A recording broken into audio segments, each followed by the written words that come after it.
Okay, here we go, part 2. Trying to be in frame. Yesterday I got 256 on video, best result. And I got 291 on my own.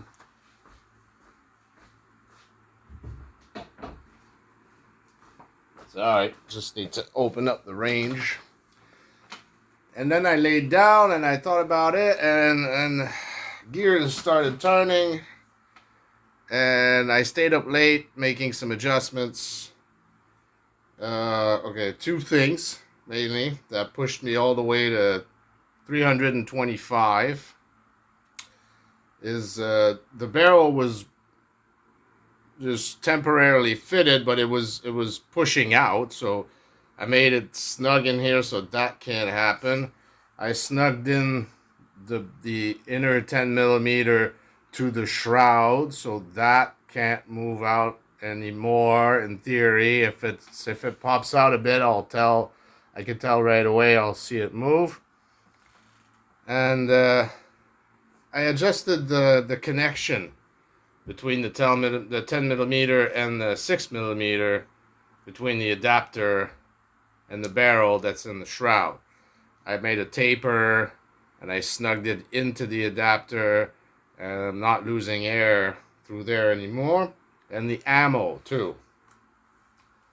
Instead of wrapping my ammo like a pellet and feeding it, I do it classic muzzle loading, just like this. Push in the paper with the BB and ram it down. It's much quicker loading too for experiments. I'm still on that CO2 from yesterday. So it'll be interesting if we get a good number on a half-empty tank of CO2. It took about 15 shots yesterday, and there's about 36 shots in a fresh CO2 in this thing. But if I can get the numbers that I was getting, that means 30 plus shots in a really good range of power, maybe 16 joules plus, all the way through the CO2. So we'll take a first reading on old CO2. 282. It's pretty good. I'm going to convert into joules for everyone on screen. Already that's 150 FPS more than I was getting on those weak shots yesterday. 282 is pretty good. That's probably close to 15. I got it to 19.9 joules, I think. 226. Yeah, the CO2 is old, but the numbers are still better. Did it move? It did not move.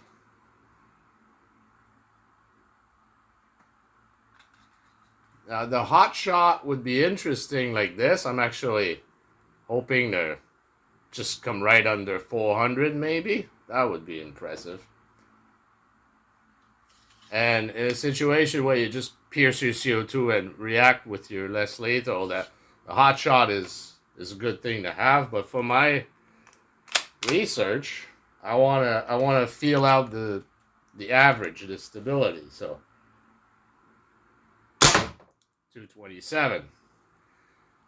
So what I'm gonna do next is use a chill CO2 from the fridge and see what the stability is from the start with that. So no, there isn't any extra barrel to this. It's the same barrel length, but if it does get very interesting and we want to go to like 20 yards of range to see accuracy, I still have a lot of material over, yeah, it's about 36 inches here that I could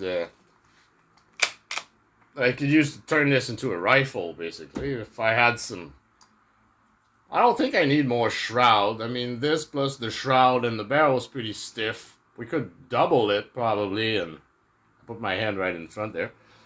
we could probably double it and it would be solid enough to manage itself. Yeah, 150. It's dying down. Yeah, it's dying down. Okay, that was expected. I wanted to see what really tired CO2 can give us. So we got a 282 on that first shot. Okay. So now we refresh. Don't lose this little magnet. I need that. Oh yes, well emptied out.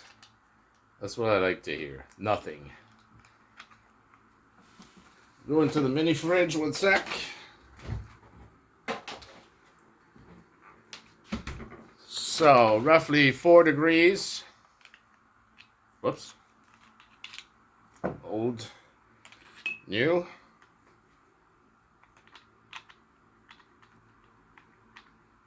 And we'll get some average out of this. Then I'll empty out my target box, and part 3 will do the hot shot. And after that, we'll move on to testing pellets versus the 9mm BBs that we're shooting here. So penetration, because they'll be very sharp pellets.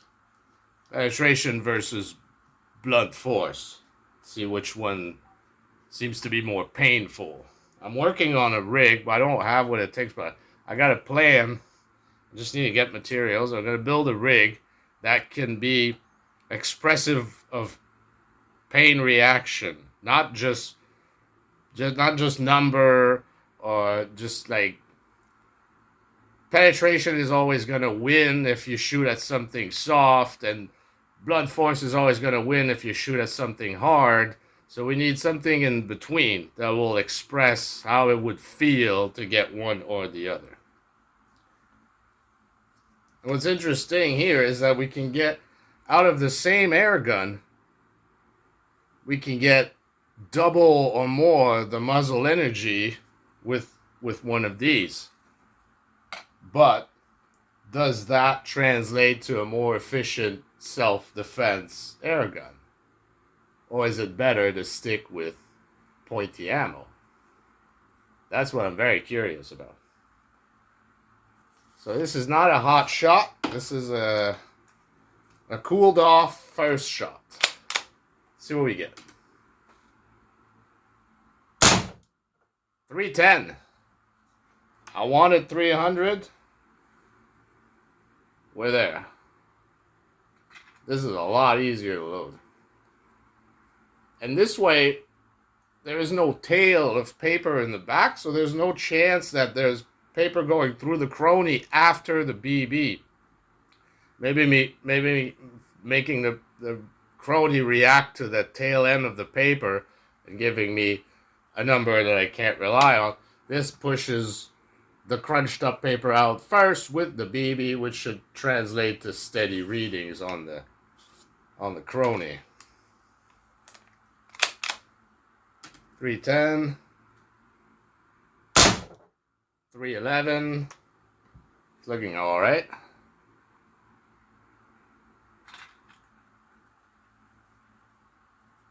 I know from testing with pellets that, oh, I lost it there.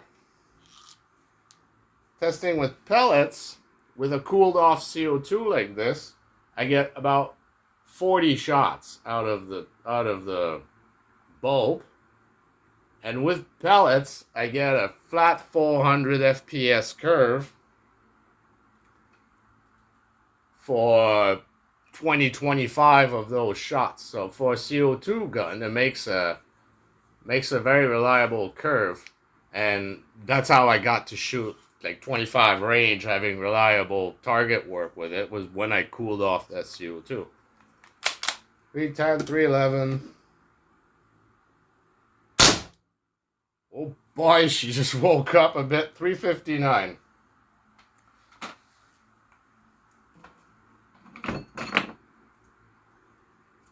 The CO2 usually cools down, you put a fresh CO2 in, it'll shoot, it'll get cold, and you'll lose your hot shot. This warms up actually from where it had started.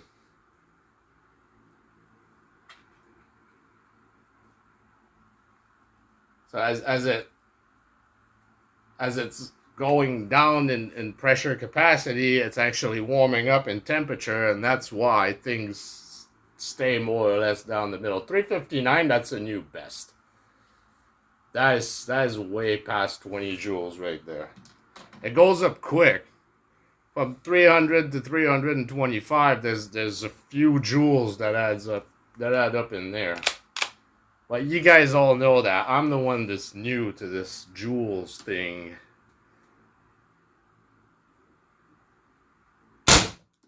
342. Eh?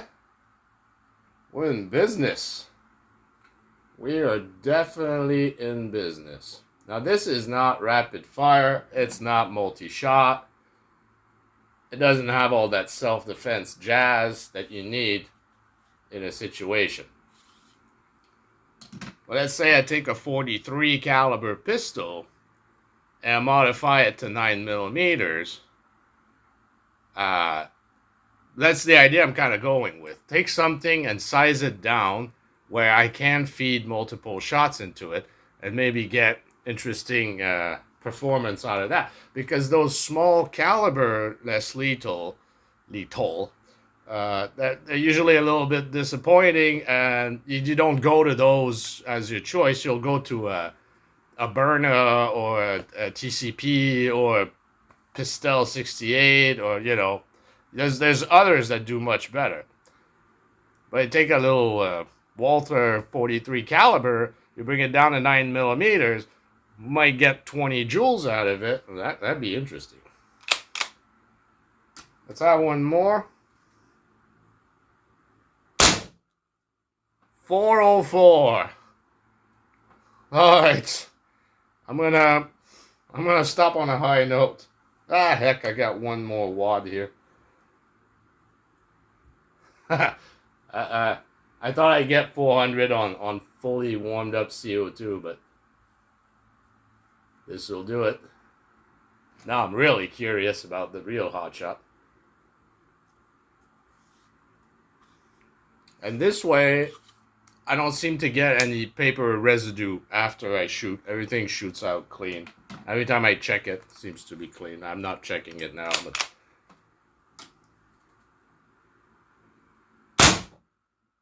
Well, this one hung up a bit. 228. Okay, I had to spoil it. I had to sour it. Okay, I'm happy with that. I'll do more testing. I'll go collect my ammo. I'm down to 5 shots here. I'll go collect my ammo. I'll do more testing. Out of this CO2, I'll just let it sit for a while and see what the average is down the line there. But technically, I'm happy there. I know I can put in a cold CO2 and start off at 280. It warms up. It goes to... I don't remember what our numbers were on shot 2 and shot 3. And then it goes even crazier than that. So I'll bring this data back when we do the testing, the impact test itself, and I'll have a good reference there, and I'll share that back with you. So come back to part 3. We'll do hot shot straight out of warm CO2. And part 4, when I have the rig built. But now I can go buy the stuff. And that'll be the actual airgun versus less lethal video. Alright, that was cool. See you next time.